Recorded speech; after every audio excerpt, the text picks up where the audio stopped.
Estamos de volta, meus amigos. Processo Civil, Concurso Escrevente Técnico Judiciário, TJSP, recursos dentro de recursos, embargos de declaração. E dentro dos embargos de declaração, estamos no artigo 1023. Agora, artigo 1023, parágrafo 2º. Estamos ainda falando de como é o procedimento. Então, nós vimos que os embargos, você entra com os embargos num prazo de 5 dias, numa petição para o juiz. O que você faz? Você indica qual é o erro, a obscuridade, contradição ou omissão.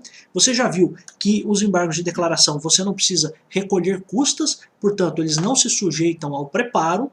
Vimos também que os embargos de declaração têm a disposição de prazo em dobro para manifestação se houver litisconsortes com advogados diferentes de escritórios diferentes, com aquela observação de que o processo precisa ser um processo físico, porque isso não se aplica para um processo eletrônico, processo digital.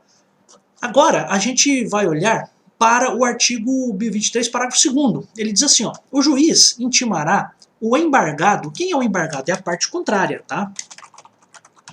Para, querendo, ou seja, ele não é obrigado, para, caso ele queira, então a parte contrária, né? Para, caso ele queira, manifestar-se também no prazo de 5 dias. Ou seja, as contrarrazões também são no prazo de 5 dias. Então, manifestar-se no prazo de 5 dias sobre os embargos opostos, caso seu eventual acolhimento implique a modificação da decisão embargada. Olha que coisa louca. Então vamos lá. Isso tem um nome, já vou falar para você o nome. Então veja só. Em geral, os embargos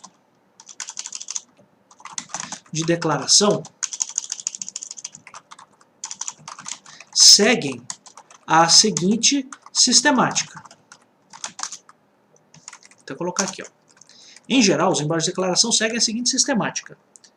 O juiz dá a decisão e a parte que se sentiu prejudicada faz os embargos em 5 dias, certo? Então essa é a ideia.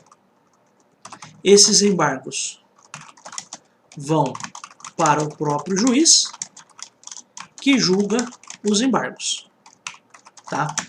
Então é isso que geralmente acontece. Então o juiz dá a decisão e a parte que se sentiu prejudicada faz os embargos em 5 dias, embargos de declaração, né? Esses embargos de declaração vão para o próprio juiz que julga os embargos, certo? Se os embargos de declaração prejudicarem a parte contrária, o juiz abrirá prazo para que ela se manifeste em contrarrazões. Então preste atenção aqui. Também é uma peculiaridade. Por quê? Porque em todos os recursos, a pessoa faz o recurso e necessariamente a outra parte é intimada para fazer as contrarrazões. Então na apelação, a pessoa entra com a apelação, o juiz de imediato intima a outra parte para fazer as contrarrazões. Temos o agravo de instrumento e a outra parte também vai se manifestar. Agora, nos embargos de declaração, o juiz só vai abrir prazo para as contrarrazões se o juiz perceber que, porventura, os embargos de declaração que a pessoa está fazendo podem prejudicar a parte contrária. Então, olha só, o juiz somente vai abrir prazo para contrarrazões aos embargos de declaração se perceber que o resultado dos embargos pode prejudicar a parte contrária. É isso. Então vamos ler de novo. Ó. O juiz intimará o embargado, parte contrária, para caso a parte contrária queira, manifestar-se no prazo de 5 dias sobre os embargos opostos, caso seu eventual acolhimento implique a modificação da decisão embargada. Veja só, entenda uma coisa.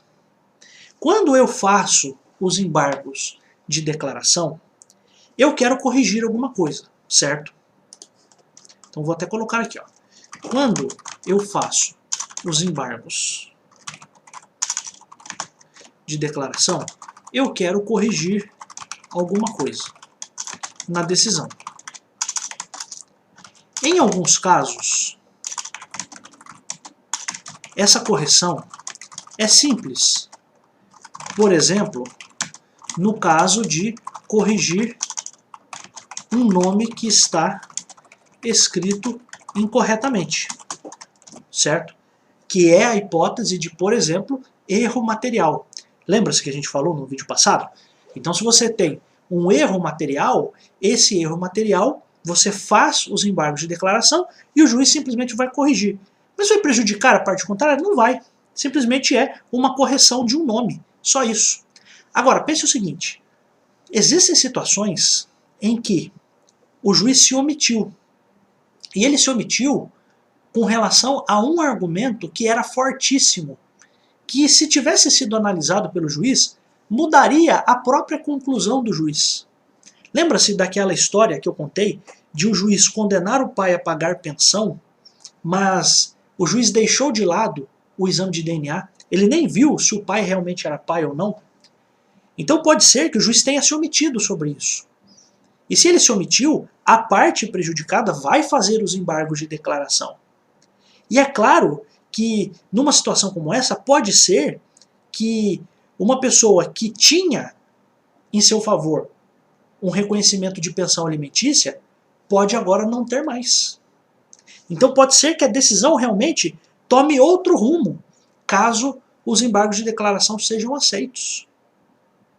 Nestes casos, o juiz, para evitar, e veja sempre, com base no princípio do contraditório e da ampla defesa, o juiz dá a oportunidade à outra parte para que ela possa se manifestar sobre aquilo, caso ela venha a ser prejudicada. A ideia, portanto, meus amigos, que eu quero que você tenha é, não é em todo caso que o juiz vai abrir prazo para a parte contrária se manifestar nos embargos de declaração. Não é em todo caso de embargos de declaração que o juiz abrirá prazo para que, prazo de 5 dias, vou até reforçar aqui, para a outra parte se manifestar. Isso só acontecerá se os embargos de declaração puderem prejudicar a parte contrária. Tá? Essa é a ideia. Então o parágrafo 2º diz, ó, vamos reler, tá? O juiz intimará o embargado, que é a parte contrária, para quem? Para que o embargado, caso ele queira, manifestar-se no prazo de 5 dias sobre os embargos opostos. Caso seu eventual acolhimento, ou seja, caso o acolhimento dos embargos, o que significa caso os embargos sejam julgados procedentes, caso o acolhimento dos embargos implique a modificação da decisão embargada. Então, o que eu disse aqui para você, em geral, os embargos de declaração seguem a seguinte sistemática. O juiz dá a decisão e a parte que se sentiu prejudicada faz os embargos de declaração. Esses embargos vão para o juiz que julga esses embargos. Se os embargos de declaração prejudicarem a parte contrária, e essa é a ideia, prejuízo. Se os embargos prejudicarem a parte contrária, o juiz abrirá um prazo de 5 dias, vou até reforçar aqui, para que ela se manifeste em contrarrazões, caso ela queira se manifestar. O juiz somente vai abrir prazo para as contrarrazões, os embargos de declaração, se perceber que o resultado dos embargos de declaração pode prejudicar a parte contrária. Quando eu faço os embargos de declaração, eu quero corrigir alguma coisa. Em alguns casos, essa correção é simples. Por exemplo, no caso de corrigir um nome que está escrito incorretamente. Não é em todo caso de embargos de declaração que o juiz abrirá prazo para a outra parte se manifestar. Isso só acontecerá se os embargos de declaração puderem prejudicar a parte contrária. Agora eu vou avançar com você numa expressão que pode estar no seu concurso, porque a VUNESP já perguntou isso, e isso faz cair aquela estapafúrdia alegação de que estudar direito basta ler a lei e decorar. E não é, hein? Você sabe que não é, você está vendo aqui que não é. Precisa ser um bacharel em direito? Não, também não precisa. Mas precisa ter base, precisa ter conhecimento, e não tem atalho. Vamos lá. Os embargos, quando eles prejudicam a parte contrária, veja que eu falei aqui várias vezes, ó, prejudicar, prejudicar. De novo aqui, ó, prejudicar. Trazer prejuízo. Quando algo traz prejuízo a alguém, significa que este algo está infringindo um mal para aquela pessoa. Então, quando algo traz prejuízo a alguém, isso significa que este algo está infringindo um mal para aquela pessoa. E agora vem o pulo do gato. Quando os embargos de declaração causarem prejuízo à parte contrária, nós dizemos que este recurso tem caráter infringente ou natureza infringente. Então veja só, o parágrafo 2º, no fundo, ele trata dos embargos de declaração com natureza infringente. Por que infringente? Porque vai infringir um mal para a parte contrária. Porque não basta uma simples correção. Quando eu fizer os embargos, a parte contrária será prejudicada. Portanto, esses embargos têm caráter infringente ou natureza infringente. É a mesma coisa. Então, o parágrafo 2º, portanto, o parágrafo 2º do artigo 1023 trata dos embargos de declaração com natureza, e aí você pode encontrar essas duas expressões, com natureza ou com caráter infringente. O que significa que tais embargos de declaração podem trazer prejuízo à parte contrária. É fácil? Não. Mas você entendeu? Entendeu. Por quê? Porque eu sou bom. É simples assim. Artigo 1024. E sou humilde, né? Tô brincando, tá, gente? Vocês sabem que eu tô brincando. É verdade, mas não pode ficar falando essas coisas, né? Ó, artigo 1024 agora. O juiz julgará os embargos em 5 dias. Ó, então 5 dias para fazer os embargos e 5 dias para julgar. Professor, mas e se o juiz não julgar em 5 dias? Julga em 6, julga em 7, julga em 10. É claro que no concurso você precisa saber, em 5 dias. Na prática, acontece esse julgamento em 5 dias? Não, a gente sabe que não. Mas, para o seu concurso, sim. Então, concurso aqui de escrevente, você vai aprender. O juiz julgará os embargos em 5 dias também, tá? Agora vamos lá. Parágrafo 1º do 1024, ele, só para a gente finalizar esse vídeo, para a gente tentar terminar, eu acho que dá para terminar no outro vídeo, hein? Não, vai ter mais vídeo ainda. Mas vamos lá. Ó, vai ter pelo menos mais uns 2 vídeos. Ó, nos tribunais, o relator apresentará os embargos em mesa na sessão subsequente, proferindo voto, e não havendo julgamento nessa sessão, será o recurso incluído em pauta automaticamente. Então vamos lá, algumas coisas importantes. Primeira coisa importante, então observação 1. Existem embargos de declaração que são opostos no próprio tribunal. Isso é informação importante. Por quê? Acabamos de dizer, Sempre que couber um recurso, cabe também os embargos de declaração. Tá? Então a primeira coisa é, existem embargos de declaração que são opostos pelo próprio tribunal. Quando os embargos de declaração forem feitos no próprio tribunal, existe um passo a passo. Primeira coisa, o relator, a gente já sabe quem é o relator, apresentará os embargos em mesa na sessão subsequente. Mas, veja, subsequente ao quê? Subsequente ao julgamento anterior. O que significa? O tribunal se reuniu, o tribunal deu uma decisão, e aí, com aquela decisão dada na sessão de julgamento no tribunal, a parte entrou com os embargos de declaração. Aí, o que a lei está dizendo é o seguinte, o relator vai apresentar os embargos em mesa significa para julgamento, tá? É uma expressão que só quem é do direito realmente sabe, né? Então, apresentar em mesa é apresentar para julgamento, tá? Para a sessão, até vou colocar aqui, ó, para sessão de julgamento, tá? Então, nos tribunais, o relator apresentará os embargos em mesa, ou seja, apresentará os embargos para julgamento na sessão subsequente. E aí você fica pensando, caramba, mas sessão subsequente é o quê? Porque subsequente é a posterior, né? Então, na sessão posterior. Mas posterior é o quê? O que esse parágrafo quer dizer? Ele quer dizer o seguinte, que, no fundo, o tribunal deu uma decisão hoje, a pessoa entrou com os embargos de declaração no prazo de 5 dias, na próxima sessão que houver, é necessário que esses embargos estejam lá.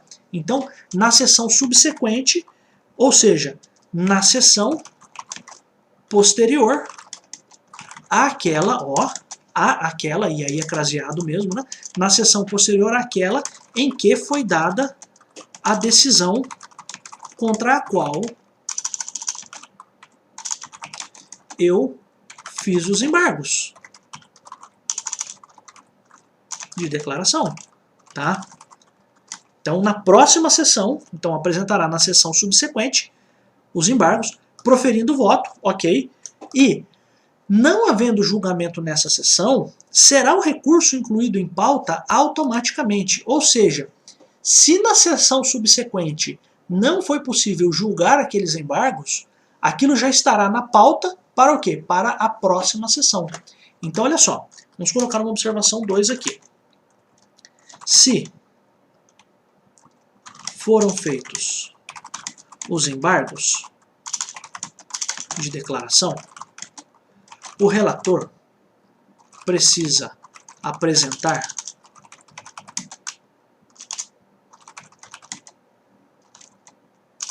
o seu voto, o seu julgamento, na próxima sessão. Se não deu tempo, esses embargos de declaração entram na pauta automaticamente. Ou seja,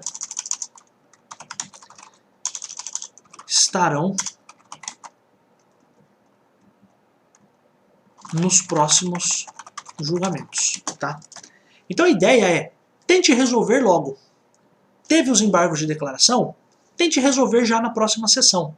Olha, imagina o seguinte, eu não sei se você tem essa compreensão. Então, por exemplo, existe um dia da semana em que cada Câmara de julgamento se reúne. Então, pensa o seguinte, que uma certa Câmara se reúne todas as terças-feiras de manhã.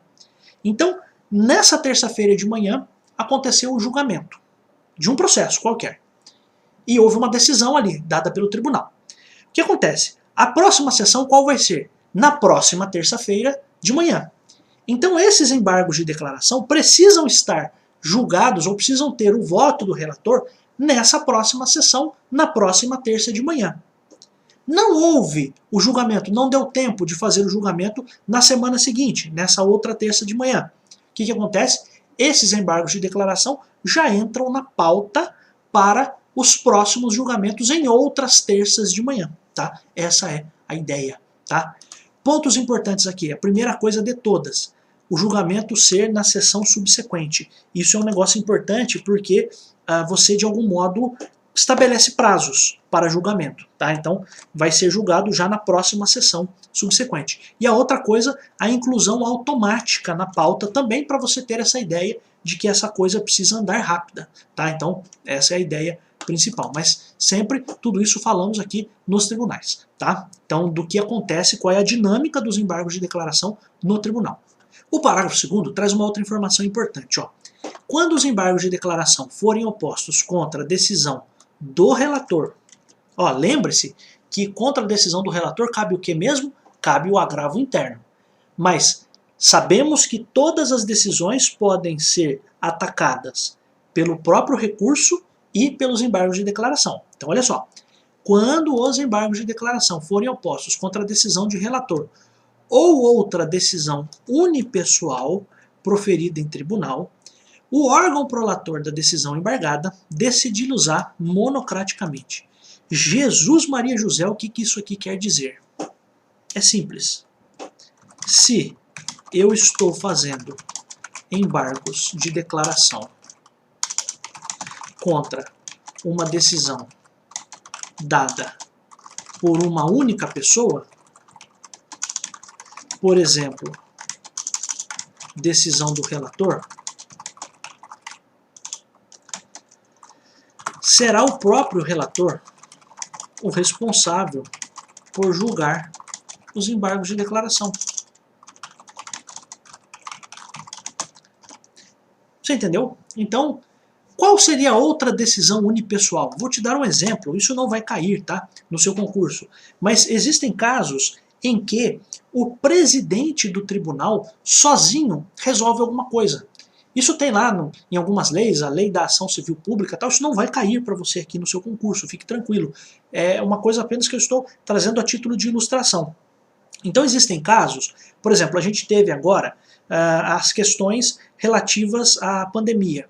Então aquela situação em que, porventura, o prefeito ou governador, enfim, mandava fechar ou mandava abrir, seja lá qual era a medida. Eu, por exemplo, como procurador de um município, de certo modo eu tinha algumas ações assim também, né? Então veja só, existem alguns processos em que quem decide é o presidente do tribunal, né? Ou ainda, podem ser processos que são decididos no plantão judiciário, né? Então você tem lá um único desembargador que faz uma decisão. Então é uma decisão unipessoal, é uma decisão de uma só pessoa. Nestes casos em que a decisão é unipessoal, seja porque ela é pelo relator ou porque é dada por qualquer outro desembargador nessas situações, por exemplo, o presidente ou, por exemplo, um desembargador no plantão, se houver essa decisão dada por uma única pessoa, os embargos de declaração têm que ser direcionados para essa única pessoa. É como se ele fosse o juiz. Porque você lembra que lá na primeira instância o juiz está sozinho. Então se ele deu uma decisão, eu faço os embargos e mando para o próprio juiz. E ele, juiz, sozinho decide aquilo. Tá? É a mesma coisa aqui. No tribunal, se a decisão for dada só por uma pessoa, essa uma pessoa será competente para julgar os embargos de declaração. É só isso. Decidir monocraticamente é decidir sozinho, tá? Decidir só ele, tá? Essa é a ideia. Então, quando os embargos de declaração forem opostos contra a decisão de relator ou outra decisão unipessoal, ou seja, sempre tendo a visão de que é uma decisão dada por uma única pessoa, proferida em tribunal, o órgão prolator da decisão embargada decidi-los-á monocraticamente, ou seja, e veja que é interessante, né, que se chama o relator aqui de órgão, né, ou se chama o presidente de órgão, se chama o outro desembargador de órgão, mas a ideia é essa mesmo. Então, quem deu a decisão sozinho, decide os embargos de declaração sozinho. É só isso, tá? Às vezes a lei complica alguma coisa que poderia ser um pouco mais fácil. Então a ideia é essa, quando os embargos de declaração forem opostos contra a decisão de relator ou outra decisão unipessoal proferida em tribunal, o órgão prolator da decisão embargada decide-los-á monocraticamente, ou seja, o cara vai decidir sozinho. Se ele deu a decisão sozinho, ele julga os embargos de declaração sozinho. Tá? Agradeço muito você que está aqui, você que curte, você que compartilha, sou muito feliz. Eu agradeço muito a todos que me mandam mensagens, todos que me agradecem, eu também sou muito agradecido. Um grande abraço, eu adoro estar aqui.